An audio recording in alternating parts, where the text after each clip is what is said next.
The Power of Assumption by Neville Goddard. Chapter 23. Case Histories. Number 7. This story illustrates the successful use of the law by a New York business executive.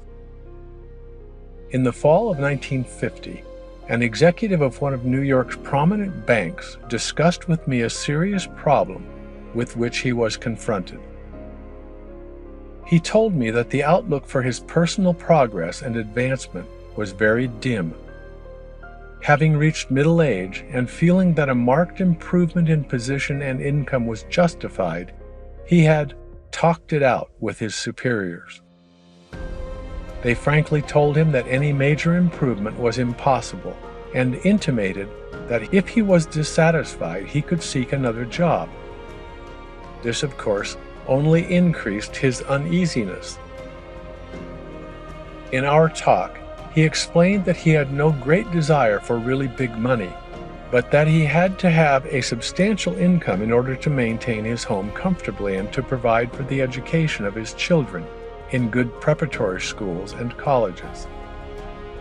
This he found impossible on his present income. The refusal of the bank to assure him of any advancement in the near future resulted in a feeling of discontent and an intense desire to secure a better position with considerably more money. He confided in me that the kind of job he would like better than anything in the world was one in which he managed the investment funds of a large institution such as a foundation or great university.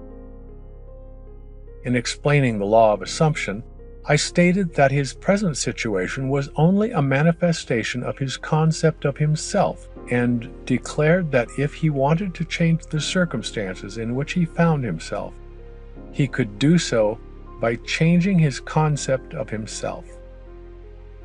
In order to bring about this change of consciousness, and thereby a change in his situation, I asked him to follow this procedure every night just before he fell asleep.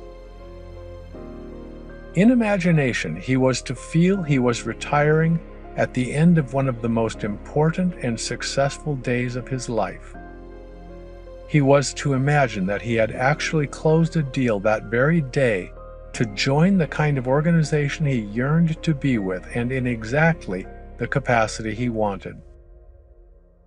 I suggested to him that if he succeeded in completely filling his mind with this feeling, he would experience a definite sense of relief.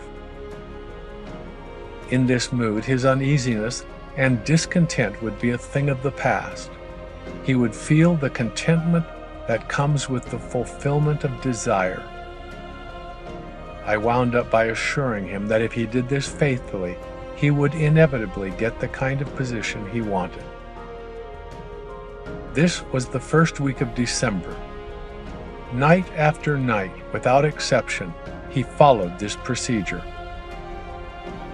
Early in February, a director of one of the wealthiest foundations in the world asked this executive if he would be interested in joining the foundation in an executive capacity handling investments. After some brief discussion, he accepted. Today, at a substantially higher income and with the assurance of steady progress, this man is in a position far exceeding all that he had hoped for.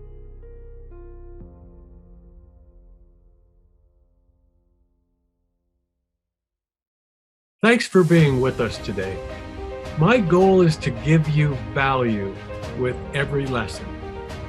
If you would like us to notify you every time a new lesson is ready, click subscribe below, then turn on notifications. I look forward to seeing you again soon. Thanks.